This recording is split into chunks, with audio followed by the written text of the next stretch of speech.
Hello my loves, welcome to my channel. It's lovely to have you here. So in today's video, we're going to be talking about clearing fear and worry in an energetic sense from a vibratory and rhythmic sound-based practice. And before we get into this little practice, which is something that derives from the yogic tradition, I want to talk quickly about what fear and worry are and why we hold on to them as looping thoughts that tend to sort of run the show, right? And how we can actually start to become aware of these fearful, worry-based, anxiety-inducing thought patterns, loops that keep us sort of slightly disconnected from our truth and our love and gratitude and joy and all those more baseline emotions that we tend to not feel as much when we are clouded by the worry and the fear and the anxiety of what if and what happens when and what does the future hold and, all of this stuff that continuously clouds our ability to just be more present with ourselves, experience life in a more joyful, loving, abundant state. Okay, so let's talk about what fear and worry are and why they actually start to affect our life. So first and foremost, fear and worry as actual emotions, let's call them, or even sensations, or eventually they can turn into thought patterns, right? Fear and worry are very natural human sensations, feelings, thoughts, right? They're very, very natural. They're part of our human experience. They're not something that some people have and other people never have, and one person is doing life wrong and the other person is doing life right. Fear and worry are extremely natural emotions for a human to have, right? I've never met a human that hasn't experienced fear and worry. So fear and worry in themselves, as much as they might be uncomfortable emotions and sensations and thought patterns, they're not actually bad or negative, right? They're simply energy, emotion. They are actually emotions that are part of the experience of being a human, yeah? Like all polarities of life, there are things that are more uncomfortable and things that are more comfortable. Uncomfortable emotions and sensations might be things like fear, anxiety, envy, feelings of guilt, feelings of shame, all of these more uncomfortable things, right? And then the more nice feeling emotions such as happiness and joy and excitement and things like that, right? Just because some emotions are uncomfortable and other emotions are comfortable, it doesn't mean to say that any of them are good or bad. Yeah, they're just little visitors, little clouds amongst the vastness of the blue sky, which is our baseline, which is joy and love, right? The thing that we do as humans, and this is why fear and worry and all that jazz becomes something that actually starts to run our life, is that we struggle to actually feel our emotions in the first place. So this is the first thing that I want to talk about. The first thing that I want to talk about is when we do not allow ourselves to sit with an emotion that's uncomfortable, fear, sadness, shame, grief, all of these very uncomfortable human emotions, right? When we avoid actually feeling these emotions, we either withdraw from them or we run from them. What happens is a secondary thing starts to come into place. So the emotional body really, it sits at the solar plexus. So in energy work, we might call this Manipura chakra, the solar plexus fire center. It's the third energy center up, and it's all to do with the digestive tract, the digestive center. So when we don't feel our emotions in presence and actually allow them to move through us as energy in motion, what we do is we tend to avoid them. So we move away from our center, we move away from the present moment, and we either withdraw from the emotion, fear or uncomfortable emotion, we withdraw from it, so we sort of numb it in the system, and that starts to become what we might call an energy block or an emotional block, and it stores in the tissues and the fascia and the subconscious patternings somatically and psychologically as well. Or when we also don't want to feel an uncomfortable emotion, we might run from that emotion. So we might go into more of a hypervigilant state, and instead of numbing the emotion, we sort of run away from it. So we've taken our energy out of the feeling space in these lower energy centers in our body, and we've taken our energy all the way up into the mind, and it's stayed there in this state of sort of fight or flight. And what happens when these things happen is we're avoiding actually feeling. Now, when we avoid feeling an emotion, the uncomfortable ones specifically we don't want to feel, right? What happens is we create a big crescendo around that emotion. So if we do not feel our emotions in the present moment and allow ourselves to address the pain and the discomfort and the wounds and the challenges that we've gone through in life, if we don't allow ourselves to address those, what happens is the emotion then goes up to a secondary part inside of us, which is the mental body, the mind. When the mind gets hold of an emotion, we haven't dealt with it, we haven't processed it, we haven't allowed it to move through us like clouds moving past the sun. When the mind gets hold of that emotion, it creates narratives around that emotion. It creates an identity, it creates stories, and eventually it starts to become this overthinking loop. So if we have struggled to feel uncomfortable emotions, they go up into the mental headspace, and the mental headspace creates looping stories, which we might call overthinking, ruminating, becoming attached to emotions of fear, worry, anxiety, etc. So we almost become the emotion. And that is because we haven't taught ourselves to feel the emotion in the present moment. Okay, so that's number one. Yeah, so that's what's really happened is because we haven't felt the emotion, the sensation, or the pain, instead the mind takes hold of it, and the mind creates these fear-based stories around the emotion, whether it's sadness, anxiety, fear, worry, a combination of all of these uncomfortable emotions become a negative head-based loop. Yeah. So when we feel the emotion, the mind can't get hold of it as much. Yeah. We actually dilute it and allow it to move because all energy just wants to move, right? So that's number one. Number two is because we've not felt into the emotion, our nervous system and our energy, our subtle physiology, and other varying systems, including the mind and our emotional body, what they do is they hold on to familiar patterns. So if our familiar patterning is, I do not feel my uncomfortable emotions, instead I withdraw from them, I try and numb them by doing some other activity that stops me from actually feeling, or I try and run from them by continuously being on the go, sending the energy up into the head to avoid feeling these emotions. If I've done that and the energy has started to move up into the mind or withdraw and create this mental head loop, the nervous system, as well as the psyche, as well as the emotional body, will recognize whatever we feed the most as a pattern of behavior, right? So if we're feeding a mental loop because we haven't felt our emotions in the first place around anxiety, for example, and we're continuously getting anxious about everything, we've called ourselves an anxious person, we have formed an identity out of anxiety, we've related it to some story in the past, and now we're about to reiterate that story, and we're fearful that the same thing's going to happen in the future, which is sort of how the mind works in that sense. Because we keep feeding that story, because we haven't felt that emotion, we are perpetuating a very regular pattern for the nervous system to go, oh, that's a familiar pattern, I'm going to hold on to that. Or the psyche to go, that's a familiar pattern, I'm going to hold on to that. Or the emotional reactory pattern in our body goes, oh, that's a familiar way I've reacted to this specific situation, I'm going to go again. So the body just repeats, and our nervous system just repeats what we feed it the most of. Yeah, so if we are continuously looping fear because we've not dealt with some of these more uncomfortable emotions and it's gone to the mind, and we're feeding that story, what we're going to do is we're going to create nervous system patterns so that when we actually come back to the present moment, we don't feel safe.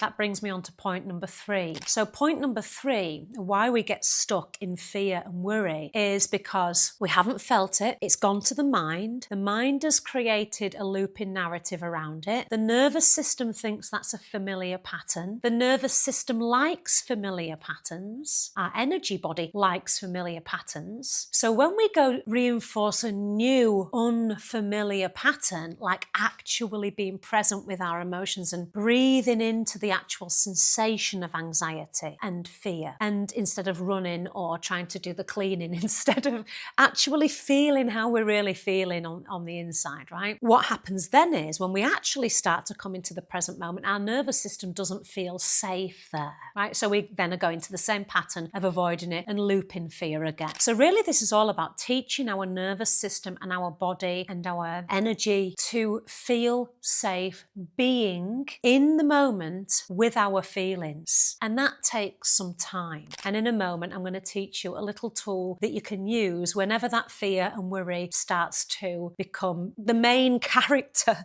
in the play, right? Instead of joy and gratitude and love, which are really baseline human emotions. Yeah, you look at a cat or you look at a child and they're very present, and time goes a lot slower for them, and it's very interactive with life itself. Yeah, they're really moving through life with their life force, with their current flowing. And that's because they don't trap emotions, right? Until we're conditioned to not feel our feelings and not feel our emotions, which comes a little bit later on in life. Sometimes not. But children naturally, when they're hungry, you know they're hungry. When they're angry, you know they're angry. When they're sad, you know they're sad. And it's the same like a cat or a dog or, animals. They have this very primitive instinct to express emotions, release trauma, shake after an uncomfortable event. But what we do as humans, adult humans, is we avoid. And every time we avoid, we teach our nervous system these patterns of avoidance. And we teach our mind to loop these patterns of avoidance. When we avoid emotions and feelings, they don't go away. They just get stuck as energy in the body, right?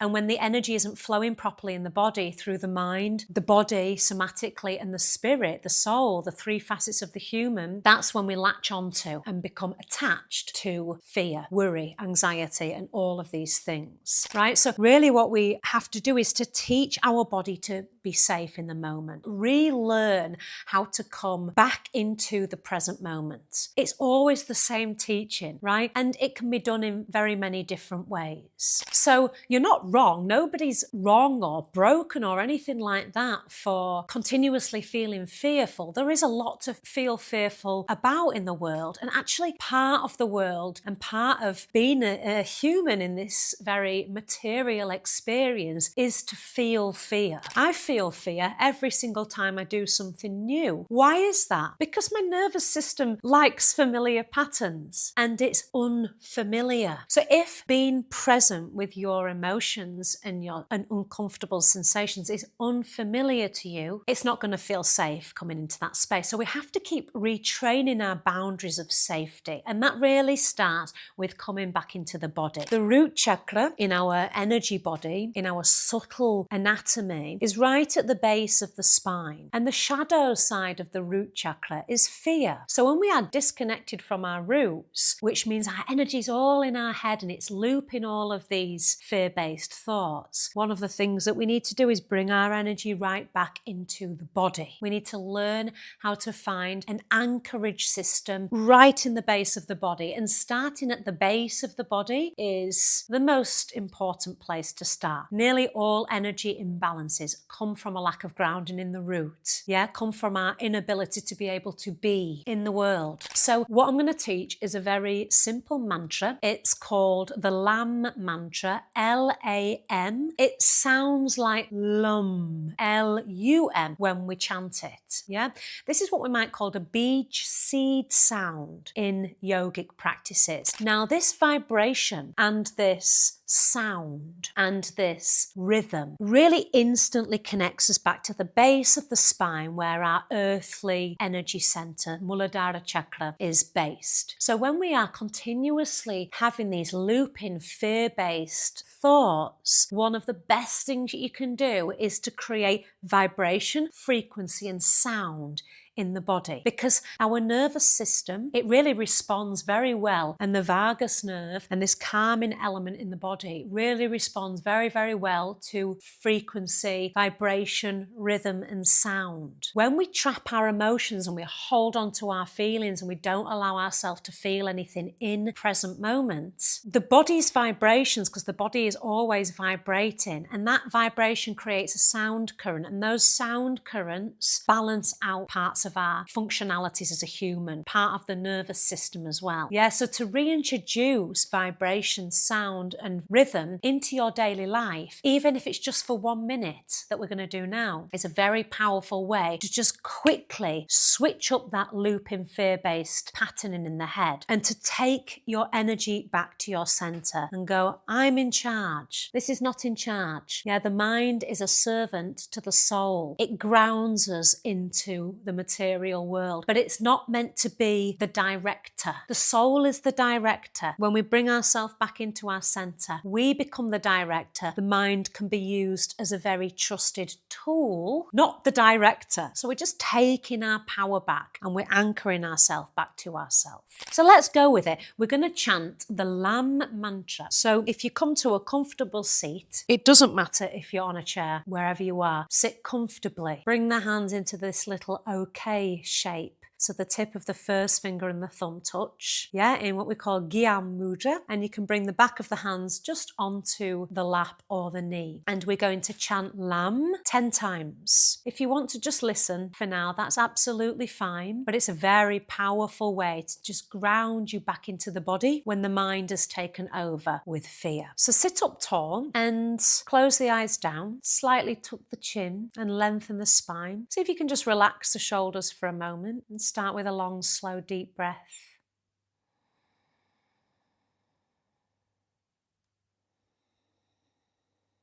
Allowing the breath to come into the belly, so not just the chest. Relax the belly slightly, breathe into the belly.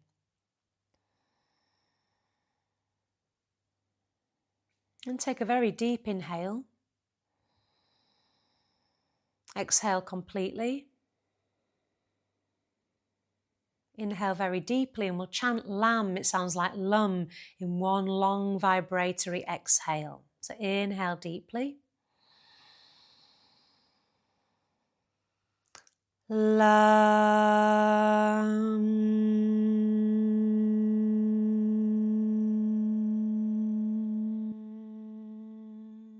Bring the energy down. Feel the vibration right at the base of the body. And let's do it 9 more times. Inhale very deeply. Lam.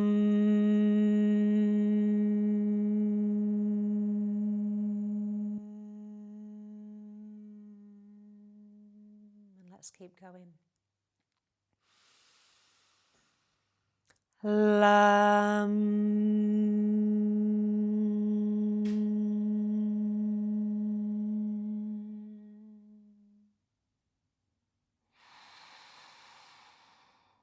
Lam.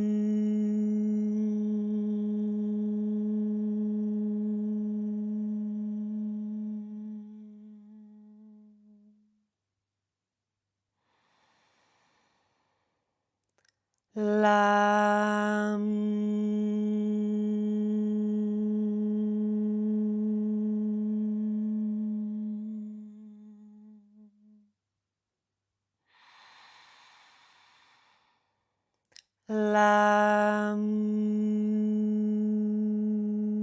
Lam.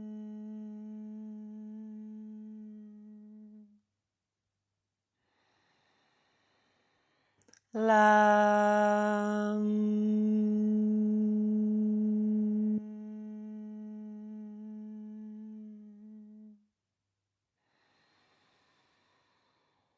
Lam.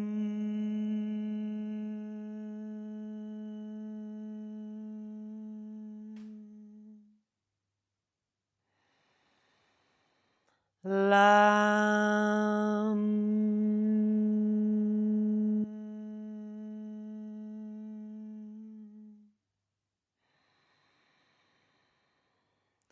Lam.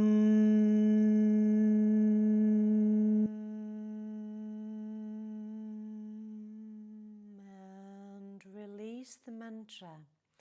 Stay in the position. Keep the eyes closed if that feels okay.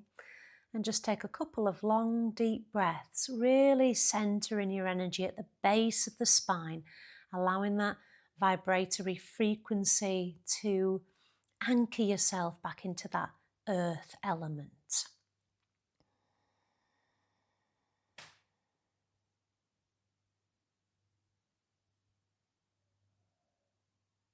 Feel the energy moving through the body.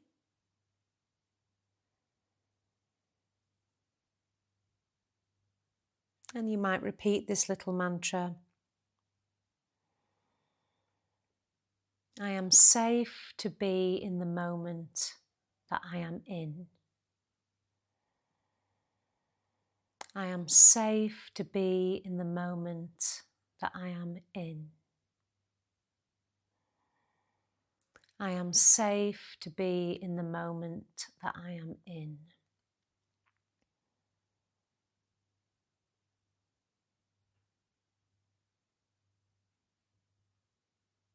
And then open the eyes.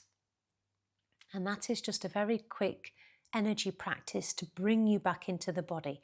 You can even start with 3 and build it up. That's absolutely cool. So there you have it. A quick thing that you can do whenever you are looping those fear-based, worry-based thoughts about the future, coming from the past, when all our body's really wanting is to bring us back into the present moment. And it takes time. It takes building the nervous system's capacity and the energy body's capacity to be able to hold safety in the moment, when in the past maybe there was times where we didn't feel safe. So you're not alone. You're a child of the universe, and we are all in this together. Hope you enjoyed this. Let me know in the comments if you found it useful and if there's anything else that you would like to hear on this channel. Lots of love. Ciao. Hi guys, thanks for watching that video with me. Don't forget to like and subscribe. It means the world to me. If you would like to watch any more videos, there's 2 here just for you.